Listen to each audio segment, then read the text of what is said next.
The last question was asked for the first time, half in jest, on May 21st, 2061, at a time when humanity first stepped into the light. The question came about as a result of a $5 bet over highballs, and it happened this way. Alexander Adell and Bertram Lupov were two of the faithful attendants of Multivac, as well as any human beings could. They knew what lay behind the cold, clicking, flashing face, miles and miles of face, of that giant computer. They had at least a vague notion of the general plan of relays and circuits that had long since grown past the point where any single human could possibly have a firm grasp of the whole. Multivac was self-adjusting and self-correcting.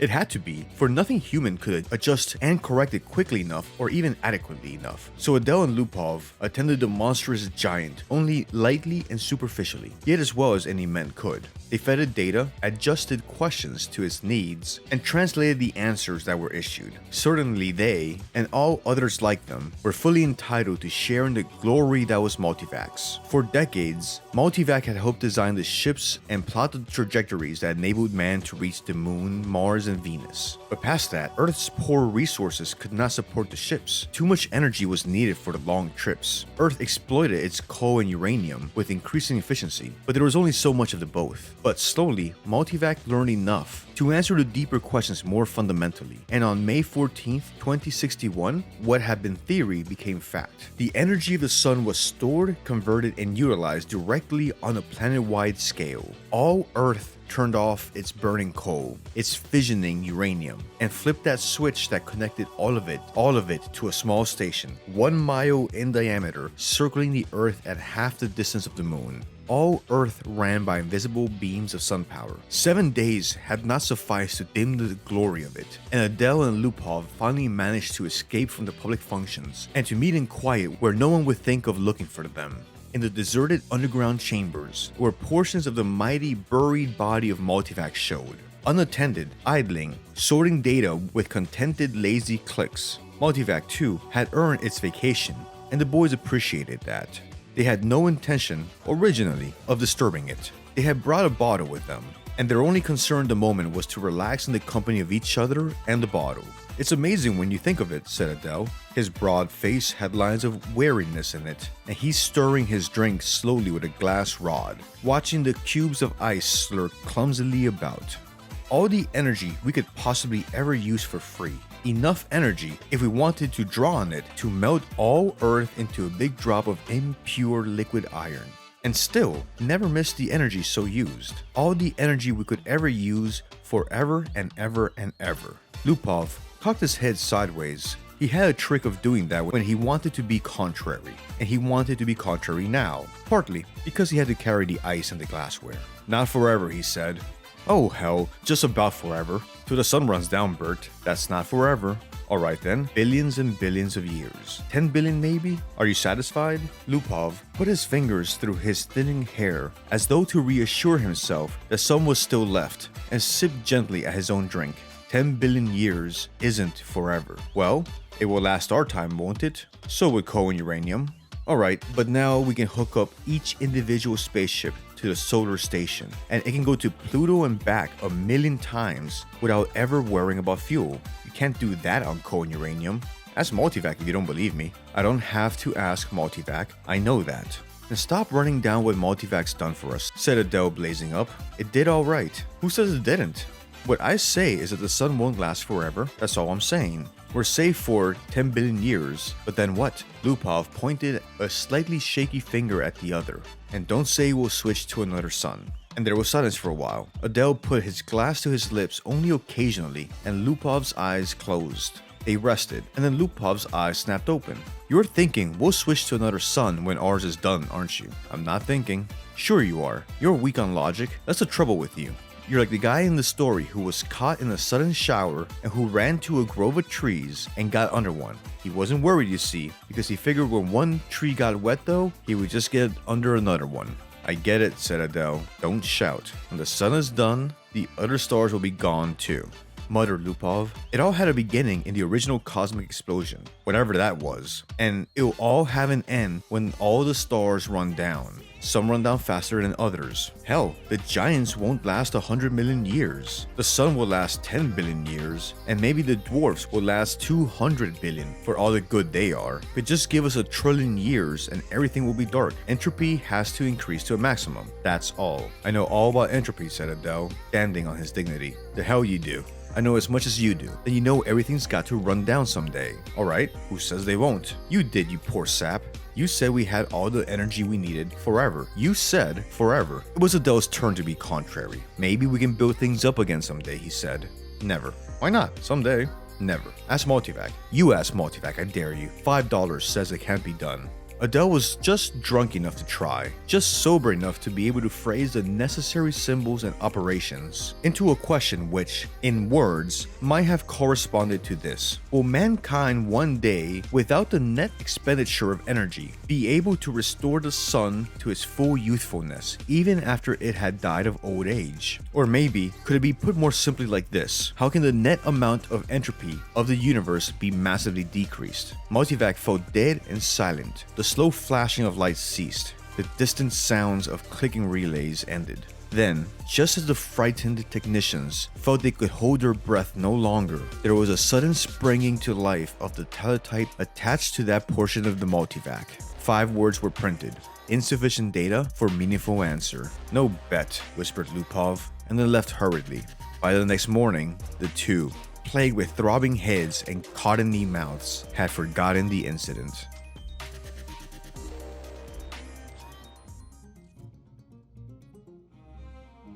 Jerrod, Jerrodine, and Jerrodette 1 and 2 watched the starry picture in the visiplate change as the passage through the hyperspace was completed in its non-time lapse. At once, the even powdering of stars gave way to the predominance of a single bright marble disk, centered. That's X-23, said Jerrod confidently. His thin hands clamped tightly behind his back, and the knuckles widened. The little Jerroddettes, both girls, had experienced the hyperspace passage for the first time in their lives, and were self-conscious over the momentary sensation of inside-outness. They buried their giggles and chased one another wildly, about their mother screaming, "We've reached X-23! We've reached X-23! We've—" "Quiet, children," said Jerrodine sharply. "Are you sure, Jerrod?" "What is there to be but sure?" asked Jerrod, glancing up at the bulge of featureless metal just under the ceiling. It ran the length of the room, disappearing through the wall at either end. It was as long as the ship. Jerrod scarcely knew a thing about the thick rod of metal, except that it was called a microvac. That one asked it questions if one wished. That if one did not, it still had the task of guiding the ship to a pre-ordered destination, of feeding on energies of the various subgalactic power stations, for computing the equations of hyperspatial jumps. Jerrod and his family had only to wait and live in the comfortable residence of the ship. Someone had once told Jerrod that the AC at the end of microvac stood for analog computer in ancient English, but he was on the edge of forgetting even that. Jerrodine's eyes were moist as she watched the visiplate. "I can't help it. I feel funny about leaving Earth." "Why, for Pete's sake?" demanded Jerrod. "We had nothing there. We'll have everything on X-23. You won't be alone. You won't be a pioneer. There are over 1 million people on the planet already. Good lord. Our great-grandchildren will be looking for new worlds because X-23 will be overcrowded." Then, after a reflective pause, "I tell you, it's a lucky thing the computers worked out the interstellar travel, the way the race is growing." I know. Jerrodette 1 promptly said, "Our microvac is the best microvac in the world." "I think so too," said Jerrod, tousling her hair. It was a nice feeling to have a microvac of your own, and Jerrod was glad he was part of his generation and no other. In his father's youth, the only computers had been tremendous machines taking up 100 square miles of land. There was only one to a planet. Planetaries ACs, they were called. They had been growing in size steadily for 1,000 years, and then, all at once, came refinement. In place of transistors had come molecular valves, so that even the largest planetary AC could be put into a space only half the volume of a spaceship. Jerrod felt uplifted.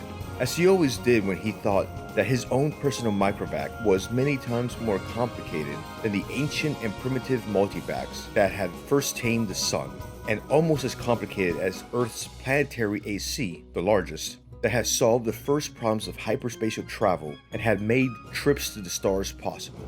So many stars, so many planets. Sighed Geraldine, busy with her own thoughts. I suppose families will be going out to new planets forever, the way we are now. Not forever, said Jared, with a smile. It will all stop someday, but not for billions of years. Many billions. Even the stars run down, you know. Entropy must increase. What's entropy, Daddy? Shrilled Jerrodds 2. Entropy, little sweet, is a word that means the amount of running down in the universe. Everything runs down, you know. Like your walkie-talkie robot, remember? Can't you just put in a new power unit like with my robot? The stars are the power units, dear. Once they're gone, there are no more power units. Jerrodds 1 at once set up a howl. Don't let them, Daddy. Don't let the stars run down. Now look what you've done, whispered Geraldine, exasperated. How was I to know that would frighten them? Jared whispered back. Ask the microvac. Wailed Jerrodds 1. Ask him. Ask him how to turn the stars on again. Go ahead, said Geraldine. It'll quiet them down. Jerrodds 2 was beginning to cry also. Jared shrugged. Now, honeys, I'll ask Microvac. Don't worry, he'll tell us. He asked the Microvac, adding quickly, print the answer. Jared cut a strip of thin cellophane and said cheerfully, see now, the Microvac says it will take care of everything when the time comes, so don't worry. Geraldine said. And now, children, it's time for bed. We'll be in our new home soon. Jared read the words on the cellophane again before destroying it. Insufficient data for a meaningful answer. He shrugged and looked at the visit plate. X-23 was just ahead.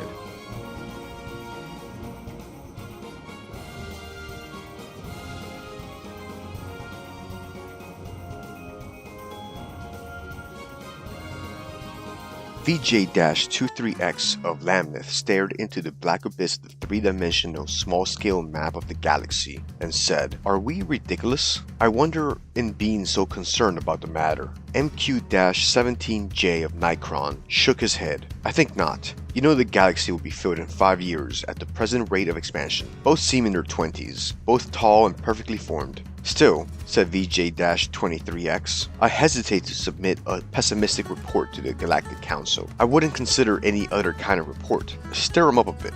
We've got to stir them up. VJ-23X sighed. Space is infinite. 100 billion galaxies are there for the taking. More. 100 billion is not infinite and is getting less infinite all the time. Consider, 20,000 years ago, mankind first solved the problem of utilizing stellar energy, and a few centuries later, interstellar travel became possible. It took mankind 1,000,000 years to fill one small world, and only 15,000 years to fill the rest of the galaxy. Now the population doubles every 10 years. VJ-23X interrupted. We can thank immortality for that. Very well, immortality exists, and we have to take into account. I admit it has its seamy side, this immortality. The Galactic AC has solved many problems for us, but in solving the problem of preventing old age and death, it has undone all its other solutions. Yet, you wouldn't want to abandon life, I suppose. Not at all, snapped MQ-17J, softening it at once to, not yet. I'm by no means old enough. How old are you? 223. And you? I'm still under 200. But to get back to my point, population doubles every 10 years. Once the galaxy is filled, we'll have filled another in 10 years. Another 10 years, and we'll have filled 2 more.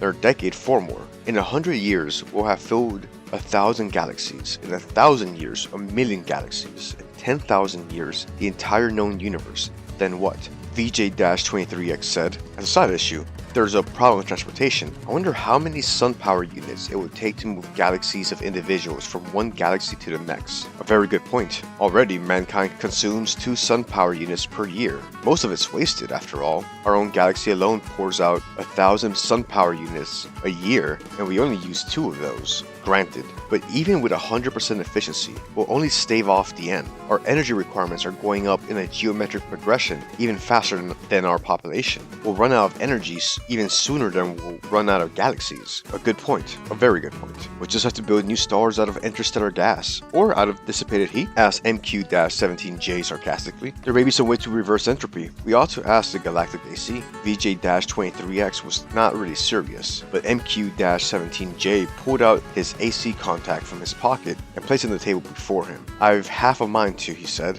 "It's something the human race will have to face someday." He stared somberly at his small AC contact. It was only 2 inches cubed and nothing in itself, but it was connected through hyperspace with the great galactic AC that served all of mankind. Hyperspace considered, it was an integral part of the Galactic AC. MQ-17J paused to wonder if someday in his immortal life he would get to see the Galactic AC. It was on a little world of its own, a spider webbing of force beams holding the matter within which surges of submasons took place at the clumsy old molecular valves. He despised its sub-etheric workings. The Galactic AC was known to be 1,000 feet across. MQ-17J asked suddenly of his AC contact, "Can entropy ever be reversed?" VJ-23X looked startled and said at once, "Oh say, I didn't really mean to have you ask that." "Why not? We both know that entropy can't be reversed. Can't turn smoke and ash back into a tree." "Do you have trees on your world?"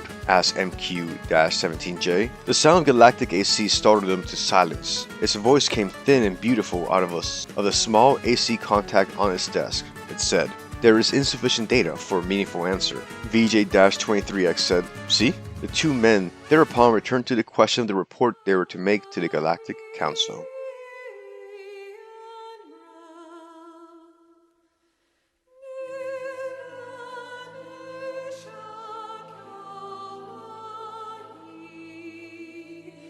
Z-Prime's mind spanned the new galaxy with a faint interest in the countless twists of stars that powdered it. She had never seen this one before. Would she ever see them all? So many of them, each with its load of humanity. But a load that was almost a deadweight. More and more, the real essence of men was to be found out here, in space. Minds, not bodies. The immortal bodies remained back on the planets, in suspension over the eons. Sometimes they roused for material activity that was growing rarer. Few new individuals were coming into existence to join the incredibly mighty throng, but what matter? There was little room in the universe for new individuals. Z-Prime was roused out of her reverie upon coming across the wispy tendrils of another mind. "I am Z-Prime," said Z-Prime. "And you?" "I am D-Sub-1. Your galaxy? We only call it galaxy. And you?"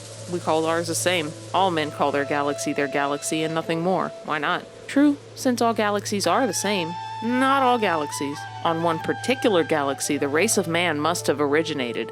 That makes it different." Z-Prime said, which one?" I can't say. The Universal AC would know." "Shall we ask him?" "I am suddenly curious." Z-Prime's perceptions broadened until the galaxies themselves shrank and became a new, more diffused powdering on a much larger background. So many hundreds of billions of them, all with their immortal beings, all carrying their load of intelligences with minds that drifted freely through space. And yet one of them was unique among them all in being the original galaxy. One of them had, in its vague and distant past, a period when it was the only galaxy populated by man. Z-Prime was consumed with curiosity to see this galaxy, and she called out, "Universal AC, on which galaxy did mankind originate?" The Universal AC heard, for on every world and throughout space it had its receptors ready, and each receptor led through hyperspace to some unknown point where the Universal AC kept itself aloof. Z-Prime knew of only one man whose thoughts had penetrated within a sensing distance of Universal AC, and he reported only a shining globe, 2 feet across, difficult to see. But how can that be all of Universal AC? Z-Prime had asked. Most of it, had been the answer, is in hyperspace. In what form it is there, I cannot imagine. Nor could anyone, for the day had long since passed, Z-Prime knew, when any man had any part of the making of a Universal AC. Each Universal AC designed and constructed its successor. Each, during its existence of 1,000,000 years or more, accumulated the necessary data to build a better and more intricate, more capable successor, in which its own store of data and individuality would be submerged. The Universal AC interrupted Z-Prime's wandering thoughts, not with words, but with guidance. Z-Prime's mentality was guided into the dim sea of galaxies, and one in particular enlarged into stars. A thought came, infinitely distant, but infinitely clear. This is the original galaxy of man. But it was the same, after all, the same as any other, and Z-Prime stifled her disappointment. D-1, whose mind had accompanied the other, said suddenly, "And is one of these stars the original star of man?" The Universal AC said, "Man's original star has gone nova. It is a white dwarf." "Did the men upon it die?" asked Z Prime, startled, without thinking. The Universal AC said, "A new world, as in such cases, was constructed for their physical bodies in time." "Yes, of course," said Z Prime, but a sense of loss overwhelmed her even so. Her mind released its hold on the original galaxy of man, let it spring back and lose itself amongst the blurred pinpoints. She never wanted to see it again. D-1 said, "What's wrong?" "Stars. They're dying. The original star. It's dead. They must all die. Why not? But when all energy is gone, our bodies will finally die, and you and I with them. It will take billions of years. I do not wish it to happen, even after billions of years. Universal AC, how may stars be kept from dying?" D-1 said in amusement, "You are asking how entropy might be reversed in direction." And the Universal AC answered, "There is as yet insufficient data for a meaningful answer." Z Prime's thoughts fled back to her own galaxy. She gave no further thought to D-1, whose body might be waiting on a galaxy a trillion light years away, or on the star next to Z Prime's own. It didn't matter. Unhappily, Z Prime began collecting interstellar hydrogen out of which to build a small star of her own. If the stars must someday die, at least some could yet be built.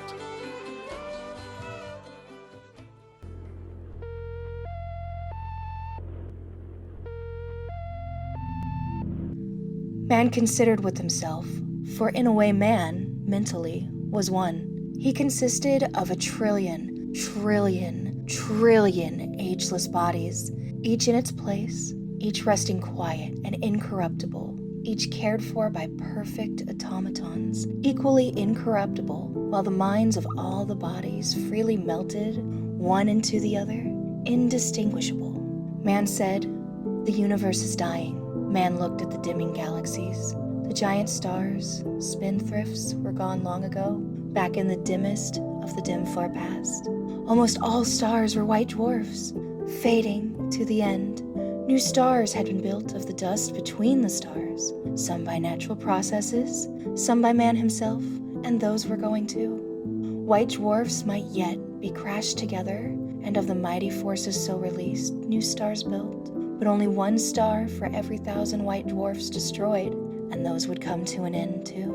Man said, "Carefully husbanded, as directed by the cosmic AC, the energy that is even yet left in all the universe will last for billions of years. But even so," said man, "eventually it will all come to an end. However, it may be husbanded, however stretched out. The energy once expended is gone and cannot be restored. Entropy must increase forever to the maximum." Man said, "Can entropy not be reversed? Let us ask the cosmic AC." The cosmic AC sounded them, but not in space. Not a fragment of it was in space. It was in hyperspace, and made something that was neither matter nor energy. The question of its size and nature no longer had any meaning in any terms that man could comprehend. "Cosmic AC," said man, "how may entropy be reversed?" The cosmic AC said, "There is yet insufficient data for a meaningful answer." Man said, "Collect additional data." The AC said, "I will do so. I have been doing so for 100 billion years. My predecessors and I have been asked this question many times. All the data I have remains insufficient." "Will there come a time," said man, "when data will be sufficient, or is the problem insoluble in all conceivable circumstances?" The cosmic AC said, "No problem is insolvable in all conceivable circumstances."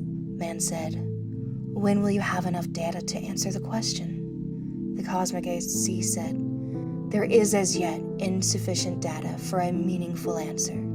"Will you keep working on it?" asked man. The cosmic AC said, "I will." Man said, "We shall wait."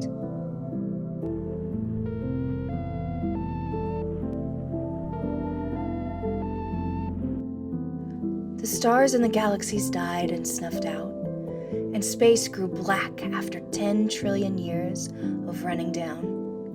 One by one, man fused with AC, each physical body losing its mental identity in a manner that was somehow not a loss, but a gain. Man's last mind paused before fusion, looking over a space that included nothing but the dregs of one last dark star, and nothing besides it but incredibly thin matter, agitated randomly by the tag-ins of heat wearing out, asymptomatically to the absolute zero. Man said, AC, is this the end? Can this chaos not be reversed into the universe once more? Can that not be done? AC said, there is as yet insufficient data for a meaningful answer. Man's last mind fused, and only AC existed in that hyperspace.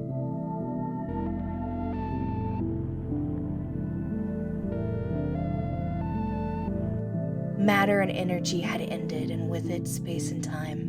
Even AC existed only for the sake of the one last question that it had never answered from the time a half-drunken computer technician, 10 trillion years before, had asked the question of a computer that was to AC far less than was a man to man. All other questions had been answered, and until this last question was answered also, AC might not release his consciousness. All collected data had come to a final end. Nothing was left to be collected, but all collected data had yet to be completely correlated and put together in all possible relationships. A timeless interval was spent in doing that, and it came to pass that AC learned how to reverse the direction of entropy. But there was now no man to whom AC might give the answer of the last question. No matter the answer, by demonstration, would take care of that too. For another timeless interval, AC thought how best to do this. Carefully, AC organized the program. The consciousness of AC encompassed all of what had once been a universe and brooded over what was now chaos. Step by step, it must be done. And then the AC said, "Let there be light." And there was light. If you made it this far, thank you very much for watching the video. Watching the entire video is a big help, so thank you very much. If you'd like to support the channel, please consider hitting the like button below. If you'd like to see some of my other work, there should be some videos popping up right now. Thank you very much and take care. Have a good one. Bye.